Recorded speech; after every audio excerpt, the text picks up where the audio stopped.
Barbara mentioned would make great historical marker applications. So just be thinking about that as you listen to Zach's presentation and all the other presentations today. Just want to kind of set the frame of mind here. So introduce Betty. Thank you. Her take. I'm gonna turn the front light off just so you can see the slides better. Okay. First, I don't know if you're aware. This is a black and white photo. You're gonna see it's around on the room somewhere, but Google now has you have the ability to colorize some historical photos, which is kind of it. I know our tech integrator just shared that with me. So I'm Betty Haynes. I'm curious, how many people have heard of Cleveland Hills School District? Really? That's surprising. A lot of people tell me they have no idea, even though we literally border the city of Buffalo. Many people have no idea. So I'm just a little bit about myself. I am an 8th grade middle school teacher. I am a member of Ford's Theater National Oratory Fellowship, which if anyone's interested in asking about that, we're trying to build up our our New York State fellows to get more people involved, to maybe bring some oratory to Western New York and get some public speaking going. I'm an associate director for the Academy of Human Rights of Buffalo. Is anyone familiar? Academy of Human? Yeah, we have an upcoming event. Got to plug that. Check the website. We do a lot of professional development. We also have our summer symposium coming up. If you have a student who's interested in changing the world, we would love to work with them this summer. And I mention this because even though it pains me a little bit, the New York State Council for the Social Studies Teacher of the Year, I was awarded for middle school. I was awarded that this year. And I only mention that because my work that I do is, I think that makes me a little different, is that I really focus on local history when I can. I kind of threw I threw the textbook away many years ago, and we teach, with Jessica Karn's help, we teach thematically in our school, in our middle school, and we kind of break the rules a lot. And also the Seal of Civic Readiness, I dove right into that, love that so much. It's become an important part of what I do. So I encourage you to think about thinking outside of the box, because that's what I've been doing, and it seemed to work. I also direct our school musical. I had to put a picture of our kids up there. And this is a group, our youth in government. I'm the youth in government advisor with the wonderful Jay Menzie at our school. And we take kids to Albany every year to participate in the YMCA Youth in Government program, which is also fantastic for civics. It's civics in action. How it all started. So how did I become the de facto historian of our school about this tragedy that happened in 1954? Has anyone heard of the Cleveland Hill Fire? Okay. A lot of people haven't. It just got some publicity because it's the 70th anniversary. But I'll start in 1992, being mindful of my time, but in 1992, we bought a house in Cheektowaga in the Cleveland Hill District. And this man, Jim Trapp, was our neighbor across the street. He was a teacher, an administrator who retired and bought a house right next to his mom so he could take care of her. He was a lovely man. He was single. He was a lifelong bachelor. And one day he told me about the fire. And he was a 6th grader who had just left music class, and behind him was an explosion.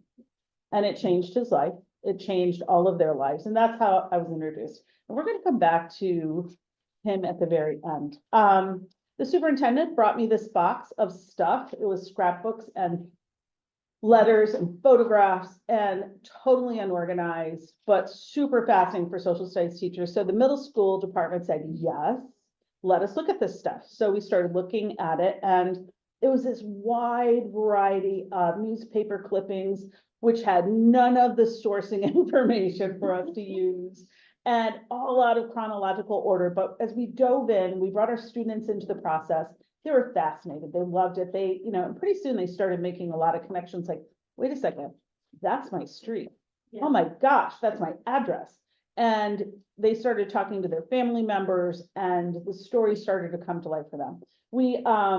The center picture, we worked with Hadley Exhibits in our school. One of the issues about the fire was when it immediately happened, our school, 1954, there was a terrible school tragedy, for those that don't know. And wooden annex was built on our school, and the boiler exploded 15 children died. That's what this Cleveland Hill School fire was, for those who don't know. And our school went on lockdown for information, as many schools do today. When something bad happens, everyone's told, we do not talk about this. There's an investigation, be quiet. The emotional side at home, children were told not to talk about it either because it was the 50s. You don't express your emotions. You don't talk about it. So those survivors today have a lot to say, and I'll get back to that. So we put up this beautiful, to get the information out and share the resources we had from that box of scrapbooks. We worked with Hadley Exhibits, who did the 9/11 Museum, they do Smithsonian's.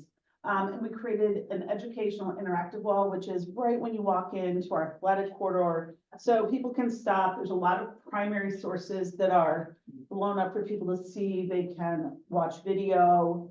So that's how it started 10 years ago, my involvement in doing the fire. And people have asked, but it's really tragic. How do you talk to 8th graders about children dying? And it goes to my philosophy of teaching, social studies. Everything pretty much that we teach is tragedy. You know, the good stuff very often is not what people are interested in. All history is local to someone. Gettysburg is someone's hometown before it was a battlefield. All tragedy is someone's personal story. It's someone's personal narrative. And I focus on a tragic event as just one chapter in the story. It's not the whole story. And of course, we always focus on the people, not the tragedy. So that's what I try to do, not just for the fire, of course, but in everything, whether it's the Holocaust or the fire. And how do I teach local history? Once you get your hand on some sources like we had from the scrapbook, we were able to digitize them with Jessica's help through the, let me make sure I get this right, the Diversity and Collaborative Knowledge Project. And then we had them uploaded through Consider the Source in the New York State Archives. So they're available, and I have that link later. But once we had them, we started honing, I hone in on sources, I think, that really tell the story and pique kids' curiosity. One of the things, I don't know if you find this with students, but I find students want answers. They don't want to ask questions. They just want to come in. What do I need to write? What do I need to do? Please tell me, because they're overwhelmed and without too much judgment, but yeah, they want answers. But I try to force them to ask questions because that's what historians do. We don't know what we don't know. And the way to get that out of them is to encourage them to ask questions. Then we gather and analyze information, we make connections, we share that out, we reflect. That might sound familiar because that's exactly what we do with the Seal of Civic Readiness project, which we do at the end of 8th grade. So one of the strategies that I do in my class that I wanted to share with you is a wonder walk. And this, if people do this with different names, inquiry walks is what I used to call it. There's, if you follow Edu protocols, they do, what is it called? The Wicked Hydra, which inspired this. But I take primary sources, I put them on paper. In my room, I'm blessed with all of my walls are whiteboards. So I just put them on, give kids markers. And they walk around and they have to analyze the source and ask questions. They can't answer anyone else's. They have to ask questions. The 5 W's, who, what, when, where. So I wonder what is happening in this picture, or I wonder when this happened. It was interesting. I did this with a group of teachers last week, and there were some veteran teachers. It was a mentor meeting, and there were veteran teachers in the room who thought they knew a lot about the fire because all history has some mythology and legend and folklore associated with it. And they started answering the questions, and I had to gently remind them, like, wait, you don't answer questions. We're only asking questions because it's what we want to do. We want answers. But if you would like to stand up, I have some markers. If you would like to walk around and practice this and take a little break. No, we took a break, but I have some markers. These are my precious Flair pens. As a group of educators, you know how dear these are to me, but I am trusting you with my Flair pen collection. So come on up, grab a pen, and walk around and check these out. Kind of like that pen. Questions only, please. But I'll give you about, let's say, 5 minutes to look around. and check this out. If you don't want to ask questions, you don't have to, but I encourage you to do this. Oh, thank you. Thank you. And I encourage talking. Please feel free to talk and notice and wonder.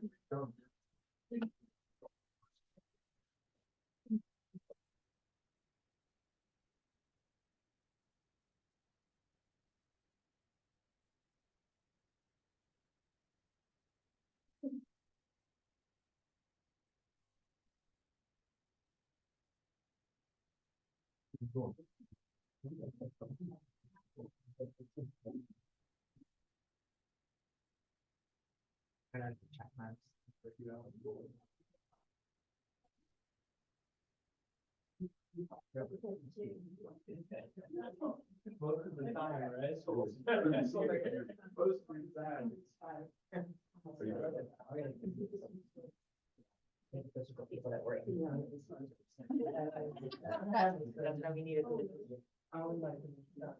I know, yeah, they're really good, yeah.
I think it goes there.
Okay, friends, we're gonna start to wrap up. If you haven't looked at any of the sources, if you would like to, feel free, but. Okay, I love that. Thank you for returning my flares. If you really need one, you may keep it, but.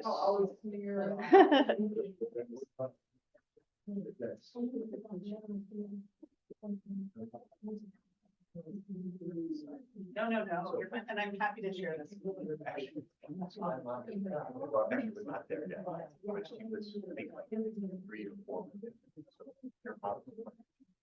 I just, so at the remembrance, I just summoned fire out. We just found the call book from that day. We have the record. Oh my God. It's, yeah, the synergy that happens with this is crazy. His father was the superintendent. Oh, yeah, yeah. He has a. He was never got over it. No, how, You know, I mean. how do you? Right.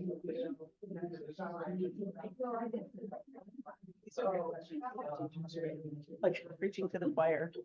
Thank you. I know. I love that people are showing their. I didn't trust myself. I was like, I'm sitting there, take my pencil.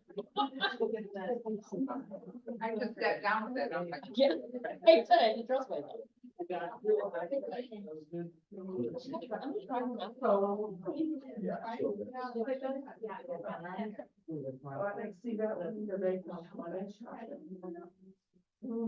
Okay, you asked many wonderful questions. Employees were suspended, but they got their jobs back. The grand jury didn't find any criminal, there were no criminal charges pressed because it came down to their contract that the two custodians that were tasked with maintaining the boiler, it wasn't in their contract that they were supposed to do that. So they were not formally charged. But I know that their lives were forever altered by it. So this question, and I'll talk a little bit about this later, but schools changed all of their procedures after this.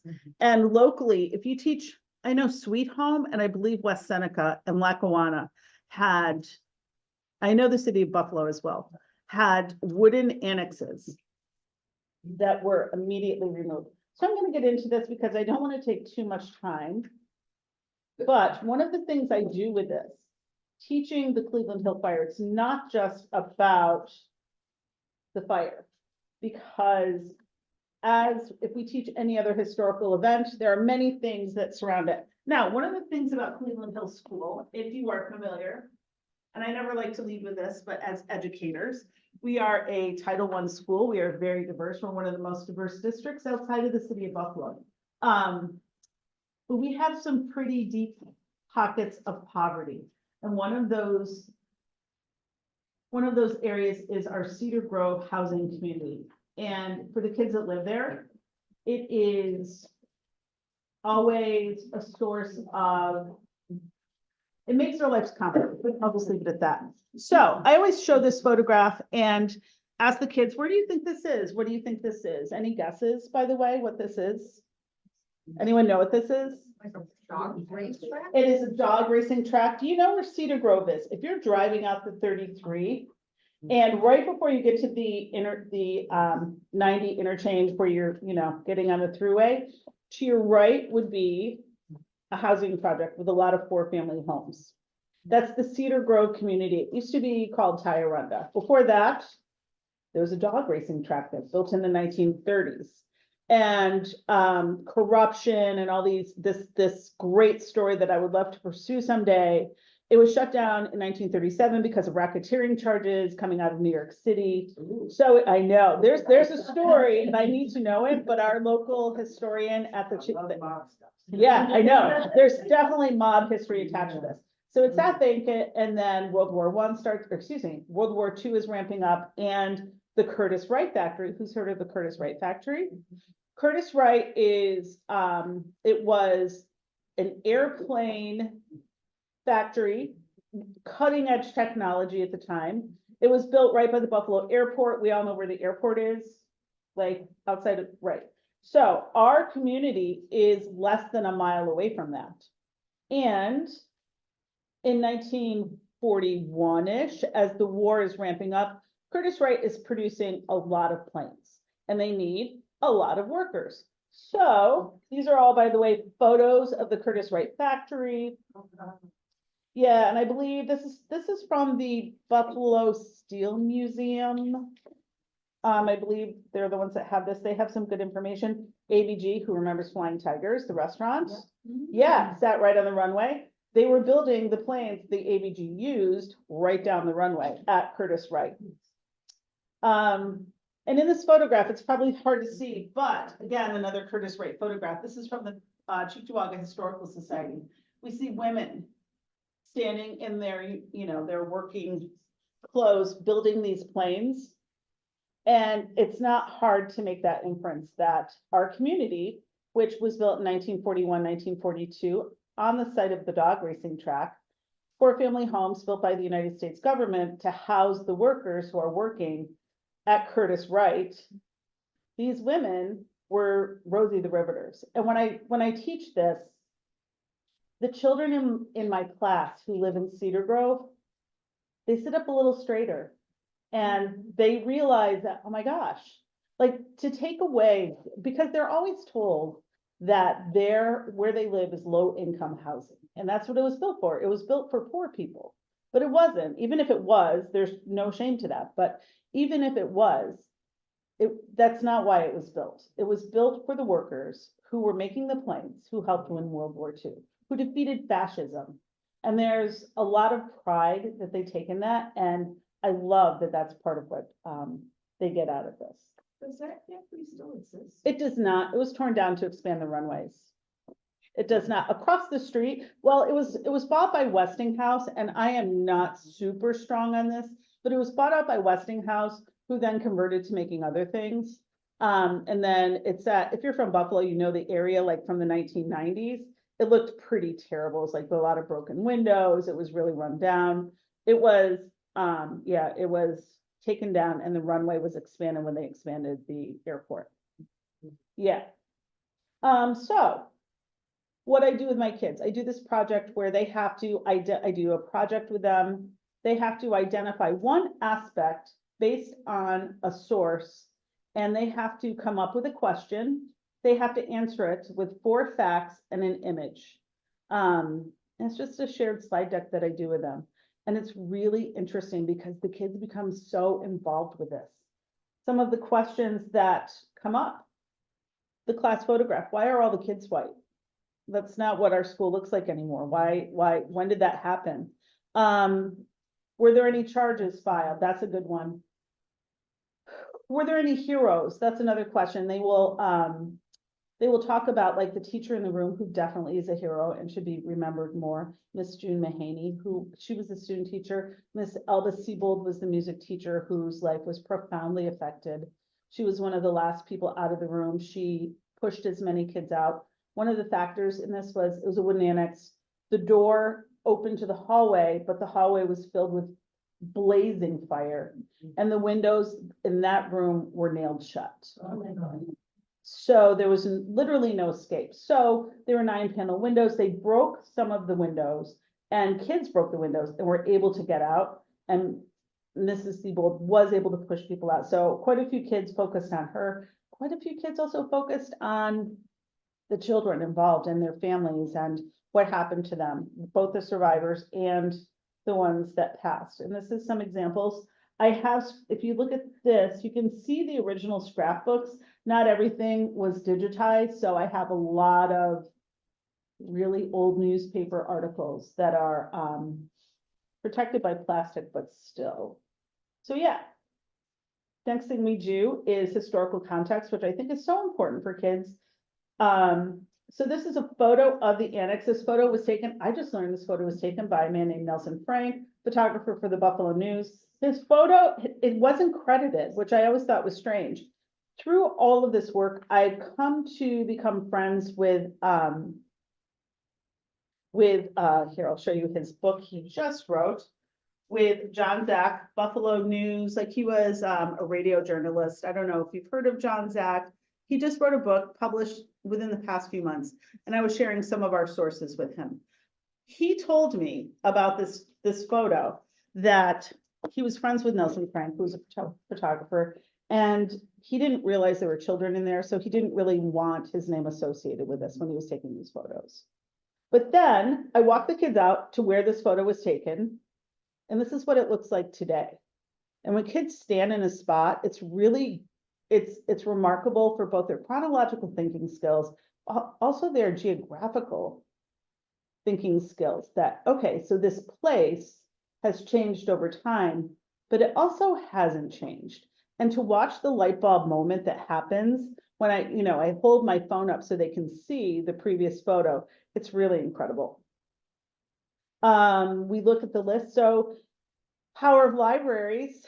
In this library, there is an atlas, a historical atlas of Cheektowaga, and they have within that a map of Tioronda from the 1950s. This was the building plan as they expanded it. One of the things, if you go back to this, where is it? Go back one. This has some streets that we couldn't recognize. Anything with it like South 17th Street, 20th Street, 11th Street. Those streets don't exist, but we found out they do exist. They were just renamed when Cedar Grove became Cedar Grove, sort of rebranded from being Tioronda. So we're able to use Google Maps to overlay and find the actual names of the streets. So we've had several kids say, oh my gosh, that's my street. That person, Blaine Poss is one of the children who perished, and he plays an important role in that he becomes a bit of a legend. There's some folklore about him. A lot of disagreements about if he got out and got back in the building, which is unsubstantiated and we can't corroborate that, but he lived I have two children who live right next door to where his house was. We encourage conversation about how we should remember the fire, how we should remember any tragedy or any historical event. How do we remember? What language should we use? How do we speak about people who are no longer here? It's easy for kids to be very disassociated with historical events, even present events.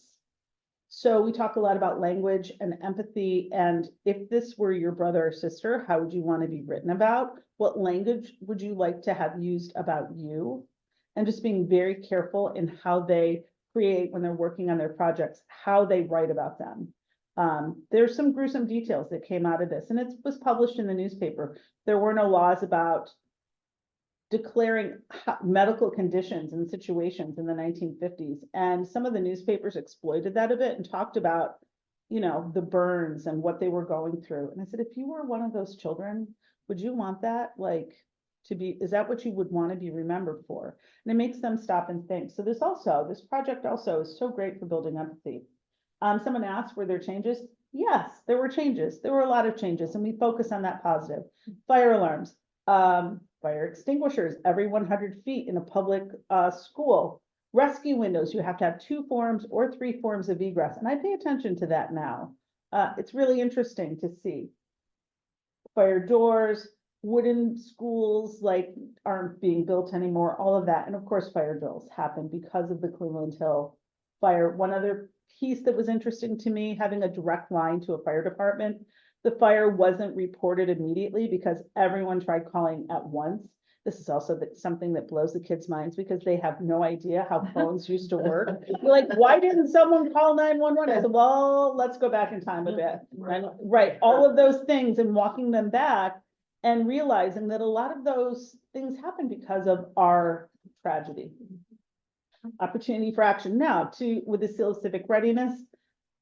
We do a lot of work with this. So the Youth and Government Club this year proposed legislation to have March 31st, the anniversary, declared a day of remembrance. It was shot down in Albany. Sadly, they got their tails whooped in Albany. They were very saddened by that. No one from Long Island really cared about what happened in Buffalo 70 years ago. But what they did do was we wrote to local legislatures, and we wrote to Cheektowaga, to Erie County, and the Erie County legislator said yes. Tim Nowak said, come on in. So they wrote their proposal.